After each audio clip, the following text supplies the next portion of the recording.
que vai ser instrumento, meu Deus, usado por Ti nessa noite. Que o Senhor possa, meu Deus, usar ele para transmitir aquilo que o Senhor quer falar com a Tua igreja. Em nome de Jesus, amém. Graças a Deus. A paz do Senhor. Abra sua Bíblia. Carta de Paulo aos Romanos, capítulo de número 10. A partir do versículo de número 13.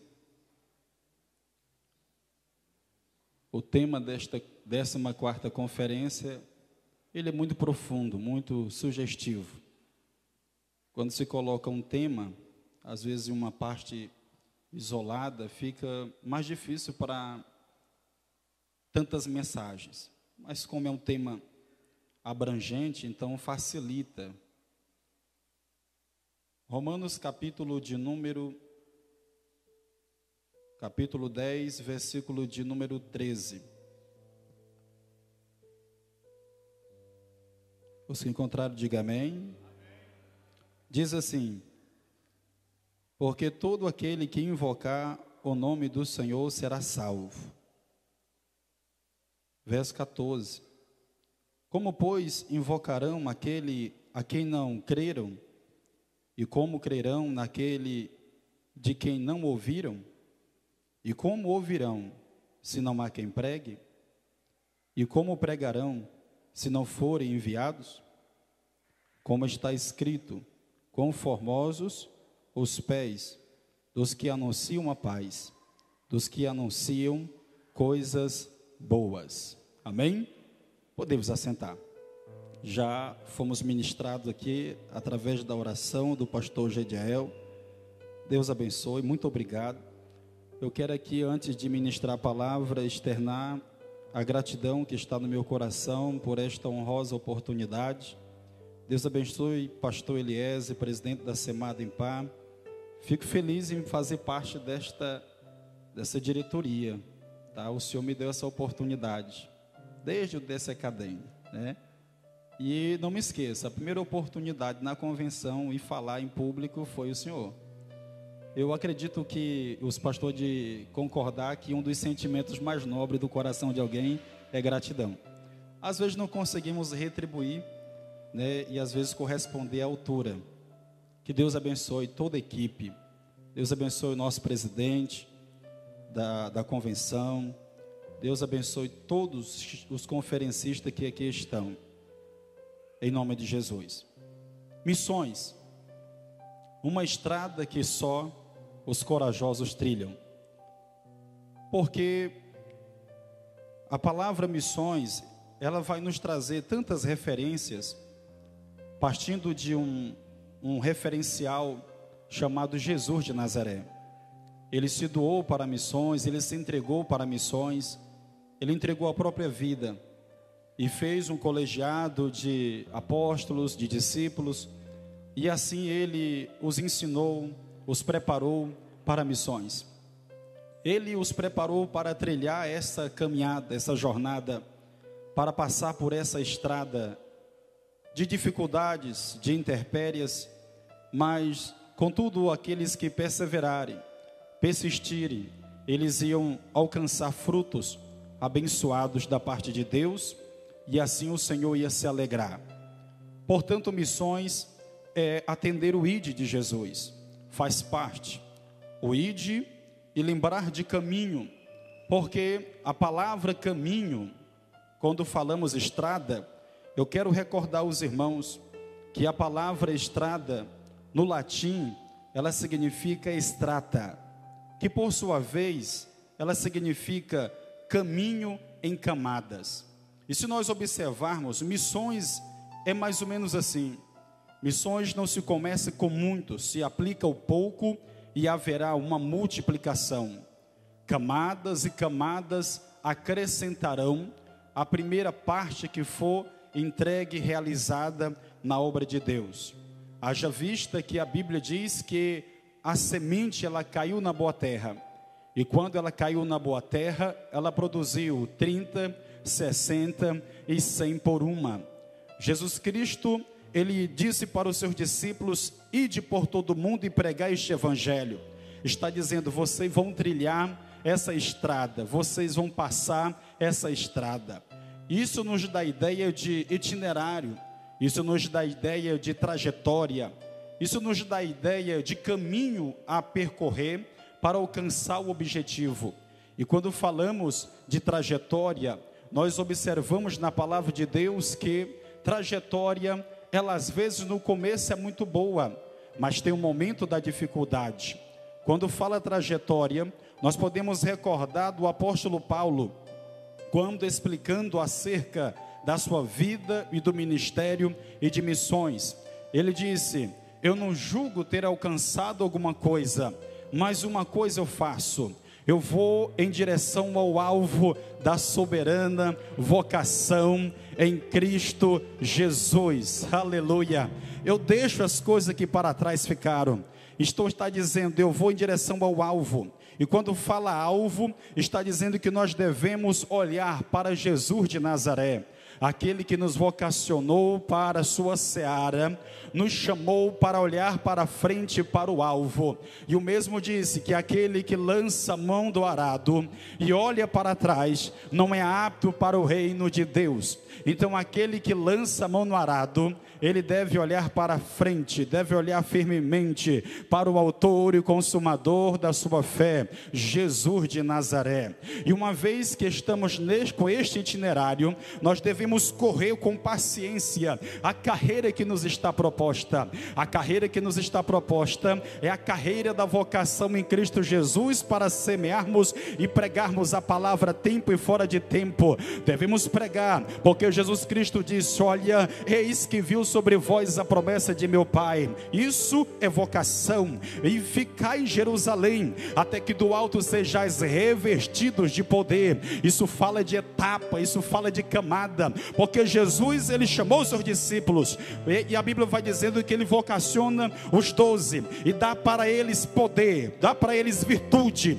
para eles expulsar os demônios, curar os enfermos e toda forma de males. Então os mesmos se alegram, porque agora estão fazendo aquilo que não fazia anteriormente. A Bíblia vai dizendo que Jesus agora chama 70 e leva eles então agora a um outro nível, e eles voltam animados, voltam então agora regozijando, dizendo, Senhor, no teu nome até os demônios se submetem a nós. Só que Jesus não tem somente isso para eles. O Jesus está dizendo, olha, vocês receberam uma etapa, eu tenho mais para a vida de vocês. Para esse itinerário, vocês não vão receber só isso, vocês vão receber mais, porque vocês vão além, vocês vão passar as fronteiras, vocês vão passar os obstáculos, vocês vão passar as intempéries, e essa camada de poder, de virtude, da presença do céu na vida de vocês, é para que vocês possam vencer, e do outro lado cantar o hino da vitória, é para que vocês possam semear a palavra, a tempo e fora do tempo, mesmo quando as dores, as lutas afligir você, você pensar em desistir humanamente, mas você olha para aquele que é o teu maior referencial na terra, que é Jesus de Nazaré, porque ele cumpriu a sua missão. A Bíblia diz que ele, sendo Deus, ele não teve por usurpação ser igual a Deus, mas se achando na forma de homem, ele se humilhou e obedeceu ao Pai em tudo, de forma que ele morreu, e morreu morte de cruz. A Bíblia diz também que Deus o exaltou soberanamente e lhe deu um nome que é sobre todo nome, cuja no céu, na terra e debaixo da terra tem que se curvar ao nome de Jesus de Nazaré. Mas porém teve um momento em que Jesus, como homem, ele também orou dizendo, Pai, se possível for, afasta de mim este cálice. Mas olhando para cima, contemplando aquilo que ele veio fazer, contemplando a obra pela qual ele veio fazer, então ele disse, não faça a minha vontade, todavia faça a sua vontade.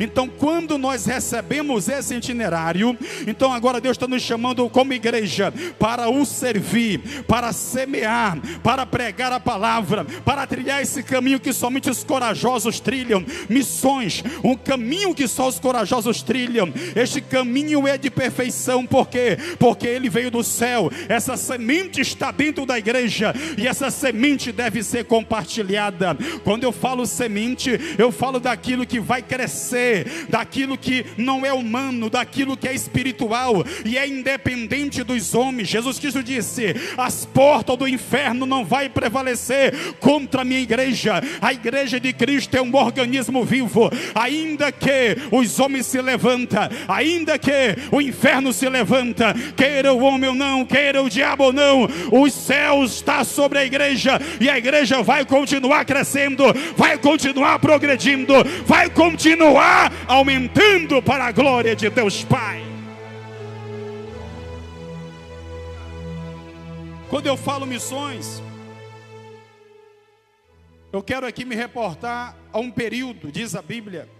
Isso nos mostra mais ou menos como Deus ele quer a sua igreja. Característica de uma igreja missionária que agrada a Deus, que trilha um caminho de dificuldades, de espinhos, é bem verdade. Só que porém no meio da dificuldade vê a oportunidade, não se curva, não cai e deseja ardentemente chegar no final da caminhada. Porque foi nos entregue uma missão, e essa missão ela tem que ser cumprida. A Bíblia vai dizendo em um período, no período dos juízes, e nos arremete ao livro de Ruth. A Bíblia diz que houve uma grande fome em Belém, de forma tal que Elimeleque, um pai de família, sai de Belém e ele vai para os campos de Moabe. Então agora chegando nos campos de Moabe, Elimeleque com a sua esposa Noemi, os seus filhos Malom e Quilion. Então a Bíblia vai dizendo agora que Elimeleque falece, morre. A Bíblia diz que os seus filhos Malom e Quilion casam-se, pegam filhos daquela terra, dos Moabitas. E diz a Bíblia que eles se casam ali com aquelas filhas de Moabe. E sendo assim tem um período que também os dois são ceifados e morrem. Só que porém então agora a Bíblia diz que Noemi, ela fica sabendo, recebe boas novas, que em Belém Deus a visitara, e ali então agora a prosperidade e a bênção. Eu quero abrir um parênteses aqui e dizer para a igreja, a bênção que nós deseja, a bênção que tanto nós almeja, ela não está nos campos de Moabe, ela está em Belém. Belém é onde, pastor? É no centro da vontade de Deus, porque Belém é casa do pão, e Jesus Cristo disse: eu sou o pão vivo que desceu do céu, e esse lugar não é outro lugar senão a casa de Deus, a casa do pão. Então agora ela propõe no seu coração voltar para Belém. E quando ela propõe voltar para Belém, ela despede as suas duas noras da obrigação como manda a lei. E diz a palavra do Senhor que órfã, ela decide voltar para os seus deuses, voltar para o seu povo, voltar para a idolatria. E ela despede também Ruth. Só que Ruth, ela é, de uma certa forma, aplicada como exemplo. Porque essa Ruth, então, agora ela se apega à sua sogra. E ela disse: não insista comigo para que te deixe. Porque aonde fores tu, irei eu. Aonde repousares tu, repousarei eu. O teu povo é o meu povo e o teu Deus é o meu Deus. Ela decide largar a idolatria, ela se converte ao Deus de Israel, o Deus que abençoa, o Deus que é abençoador, o Deus que supre necessidade, o Deus que abre porta, o Deus que faz, aleluia, a providência chegar na vida do seu povo. É um Deus que faz e acontece. Ela entendeu desde o princípio que o Deus que a igreja serve, o Deus de Israel, é um Deus que colhe onde não planta, junta onde não espalha, e chama à existência aquilo que não existe. Ela ingressa pela fé e diz: agora este Deus passa a ser o meu Deus. E chegando em Belém, característica de uma igreja missionária, ela chega no princípio da cega, da colheita, da cevada. Ela pede a bênção da sua sogra, e a primeira coisa que ela vê como provisão num período que ela estava vindo é os campos. Os discípulos não conseguiram enxergar os campos, e essa mulher conseguiu enxergar os campos, porque disse: mestre, vem comer. João 4. Ele disse: outra comida eu tenho para comer. Vocês dizem que há 4 meses para a cega, mas eu digo para vocês: levanta os olhos, porque os campos já estão brancos para a ceifa. E ela viu o campo de cevada, pediu a benção, e a sua sogra disse: olha, vai debaixo da benção. e que o Senhor seja contigo. E a Bíblia vai dizendo que, de uma certa forma, a sorte lançou sobre ela, e ela foi para o campo de Boaz. Boaz, na época, era um homem muito grande, muito nobre, só que, porém, também seria aquele que ia ser o remidor. Então, dentro de uma tipologia rápida para aplicar para os irmãos, que nosso tempo é resumido, Noemi, na tipologia, é o Espírito Santo. Ruth, na tipologia, é a igreja, é eu, você, aqui nesta noite, uma igreja que largou a idolatria, ou seja, um povo que largou a idolatria, os costumes, a cultura, a filosofia, e hoje abriu o coração para o único que é digno de adoração, de louvor, aquele que nos remiu, nos purificou, nos santificou e nos chamou para a sua seara, para que viéssemos produzir alguma coisa para ele. E Boaz, na tipologia, é o remidor, é aquele que compra, é aquele que paga, e ele pagou um alto preço na cruz do Calvário para esta igreja, para esta noiva. E Ruth, ela vai para os campos, e ela vai então agora rebuscar espigas, porque havia uma lei em Israel, que então agora os filhos de Israel, quando estivessem colhendo os seus campos, não devia colher totalmente, deveria deixar um pouco das gavelas, nas gavelas, e deixaria aqueles que caíssem para os pobres, para os estrangeiros, para aqueles necessitados. Então agora, como ela chega em Belém novata, então ela vai direto ao campo, a oportunidade que lhe dá, e ela pega, ela abraça, ela vai, ela acredita, ou seja, ela está trilhando um caminho de dificuldade, mas ela não desiste, ela foi, e ela vai rebuscando, e diz a Bíblia que ela se esforça da manhã até a tarde, e esse esforço Deus quer ver também na sua igreja, uma igreja que se esforça, uma igreja que persevera, uma igreja que insiste, uma igreja que acredita, uma igreja que tenha fé, uma igreja que tenha esperança, porque a esperança é esperar aquilo que não se vê, e a fé é o firme fundamento das coisas que se esperam,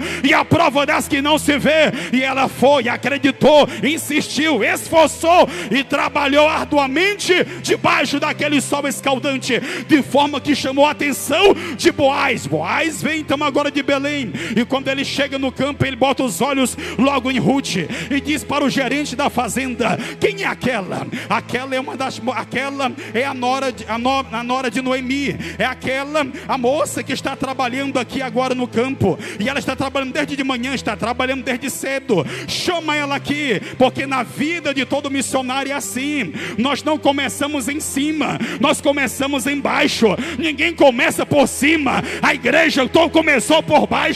E quando eu falo igreja, eu falo numa abrangência geral. A igreja não começou grande como está aqui, a nação Madureira começou pequena, mas também o Deus grande estava zelando dela, cuidando dela, assistindo ela, incentivando aqueles primeiros que vieram para a seara, para pregar, para chorar e com sensibilidade escutar o clamor das almas.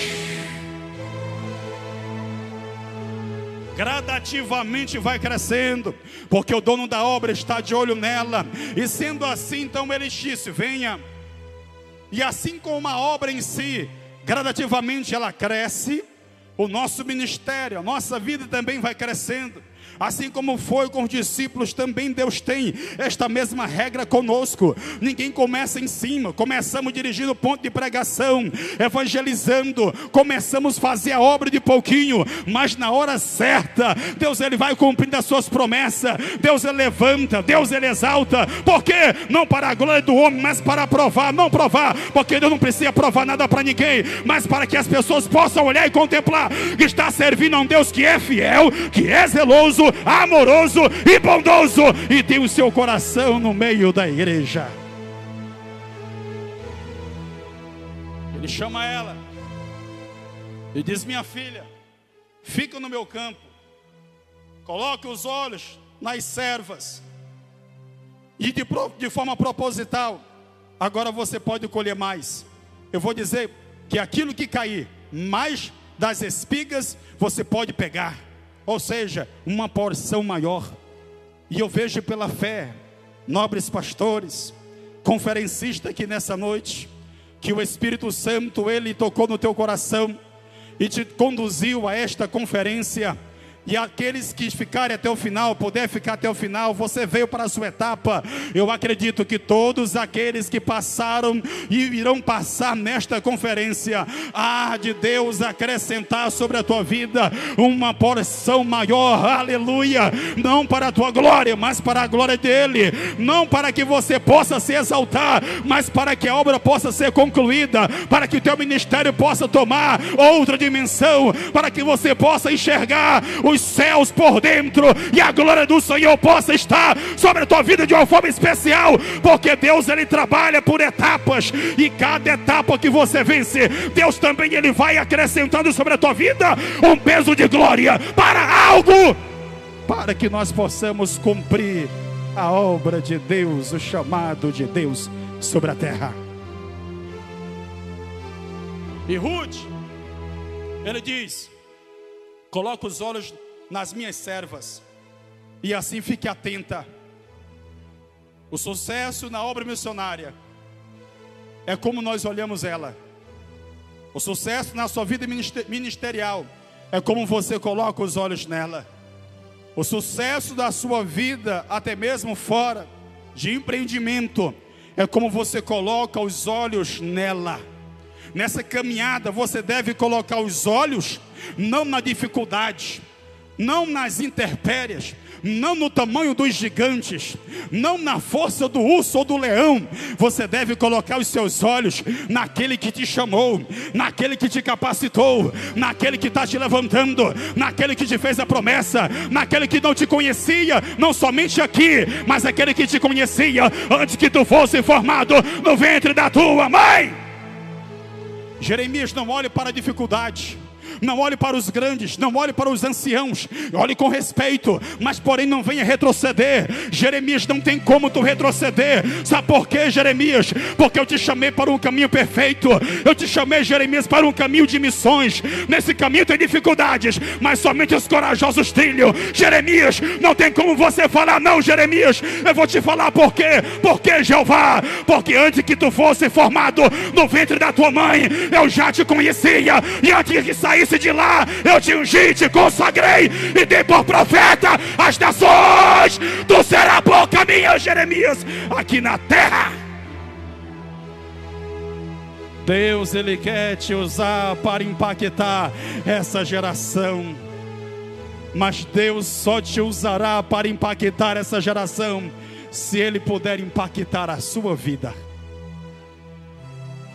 Para tanto nós devemos ser, pastor Luceni Ramos, cheios de Deus. Pastor Renato, e é uma certa indagação: o que eu faço para ser cheio de Deus?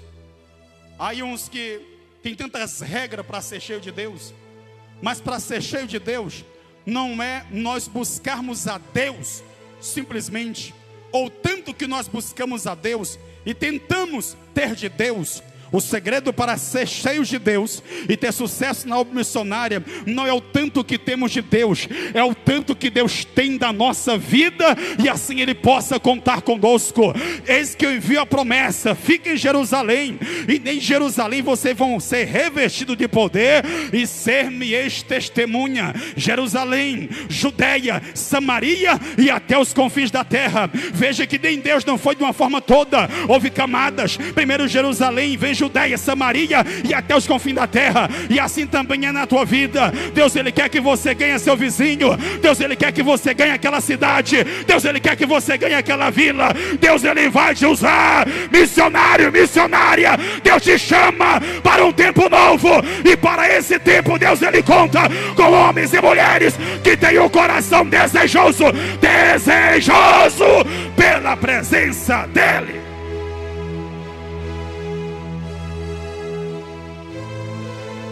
Estou quase terminando. A Bíblia diz que Ruth ela volta para casa toda animada. Outra característica de uma igreja que Deus pode contar com ela. Quando chega na casa de Noemi, ela diz: minha filha, tu colheu aonde? Para colher com tanta abundância. Ela disse: eu colhi no campo de um moço, de um homem chamado Boaz. Ela disse: minha filha, pois fique no lugar da bênção. Esse Boaz é um parente próximo de Elimeleque, e ele é o remidor. Porque quando você fica no lugar da bênção, você não precisa fazer esforço, Não. Para correr atrás da bênção, não. Você ficando no lugar da bênção, você não precisa fazer esforço para que você possa estar correndo de um lado para o outro atrás da bênção. A Bíblia diz em Deuteronômio 28 que se nós obedecermos a palavra de Deus, então olha como está na palavra de Deus. Eu vou repetir: se nós obedecer a palavra de Deus, Deus vai dar ordem à bênção. Não precisa você correr atrás da bênção. Quem está no lugar da bênção, na posição que Deus quer para a bênção ser abençoada, ela vai receber uma ordem do Deus Todo-Poderoso, e a bênção virá até você. Aleluia. E sendo assim, no lugar da bênção você é abençoado. E quando você está no lugar da bênção, você cumpre o chamado, as coisas vão fluir, você vai fazer, e aquilo que vem à tua mão você está fazendo conforme a tua força, e assim o nome do Senhor será glorificado. Portanto, ela recebe a bênção da sua sogra, e ela diz: olha, minha filha, eu vou te dizer aqui um segredo, para que você possa se encontrar com este homem, e ele possa te abençoar. Faz o seguinte: unge-te, porque ele estará hoje lá na eira, onde está a cevada. Banha-te, lava-te, unge-te, veste o teu melhor vestido, e desce para a eira. Outra característica de uma igreja missionária, é uma igreja que se unge. Ungir significa separar-se também. Então agora, nesse momento que se separa, ela vai se lavar, se banhar. E a igreja missionária, aquela que já se lavou, já se banhou pela palavra de Deus. O Pedro disse: Senhor, me lava e purifica todo por completo. Ele disse: vocês já estão lavados pela palavra de Deus. O apóstolo vai dizendo que esta igreja, ela foi purificada pela lavagem da palavra de Deus, a purificação da palavra de Deus. Então agora, descer até a eira significa ter 100% de dependência da vida, do ministério ao Deus Todo-Poderoso. E nessa noite nós estamos aqui porque nós dependemos 100% do Deus Todo-Poderoso.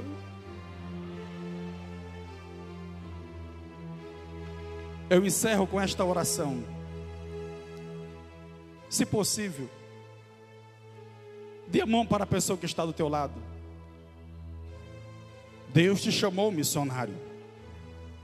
Deus te chamou para uma grande obra. E às vezes essa obra não consegue ser enxergada simplesmente com os teus olhos. A fé, ela será crucial nesse momento, para que você possa acreditar naquilo que Deus ele prometeu. Aquilo que Deus prometeu não vai falhar. A Bíblia diz que eles ficaram em Jerusalém, foram revestidos e cheios do poder de Deus. De forma simples e objetiva, eu quero que você receba esta oração em nome de Jesus. Senhor Deus e Pai, aqui está a tua igreja, Senhor, parte dela. E oro nesta noite, meu Deus, e peço a tua bênção, meu Deus, de uma forma extraordinária. Eu sei, meu Deus, que outros pregadores me antecederam. Eu sei que outros virão, Senhor. Mas para cada um tu tem uma palavra, tem uma porção, meu Deus, a acrescer a tua igreja. E eu quero, meu Deus, Senhor, nesta noite como um profeta, profetizar, meu Deus, sobre cada vida, sobre cada ser, cada pessoa que está aqui, Senhor, e aqueles que estão em casa também me ouvindo. Deus, que tem uma chamada missionária, que tem uma vocação, e sabe, meu Deus, que precisa de força para continuar trilhando esse caminho, passando, meu Deus, por essa estrada, meu Deus, que só os corajosos trilham. Oh Deus, venha renovar, venha dar força, venha capacitar, venha levantar, meu Deus, em nome de Jesus de Nazaré. Deus, e assim, meu Deus, eu acredito, oh Pai, que todos que estão aqui nesta noite, aqueles que estão em casa também, Senhor, serão impactados pela tua presença, porque a tua presença, Senhor, não precisa ser vista pelos nossos olhos, olhos humanos, nossos olhos materiais, físico. A tua presença é perceptível no ambiente. Aquele que tem sensibilidade, Senhor, ele já sente a tua presença nesse arraial. E eu oro, papai querido, e te peço nesta noite, Deus, aonde houver um homem e a mulher, Senhor, Pai Santo, que deseja o renovo especial da tua parte nesta noite, Deus, e que tu vai, papai querido, levantar de uma forma extraordinária sobre a terra. Deus, visita ele nessa noite, visita ela nesta noite, renova ele nesta noite. O meu coração arde, Senhor, com a tua presença, e assim eu profetizo, Pai, aqui no altar, aqui, Senhor, Pai Santo, neste plenário, renova em nome de Jesus. Enche, meu Deus, de esperança. Renova, papai querido, a tua igreja, o teu povo. Enche de fé e esperança, de confiança, para que possa ter visão e olhar adiante e contemplar, papai querido, o final, a linha de chegada, aonde só os vitoriosos irão cruzar, e o nome do Senhor será glorificado. E quem acredita, dá uma salva de palmas lá em cima para Jesus de Nazaré.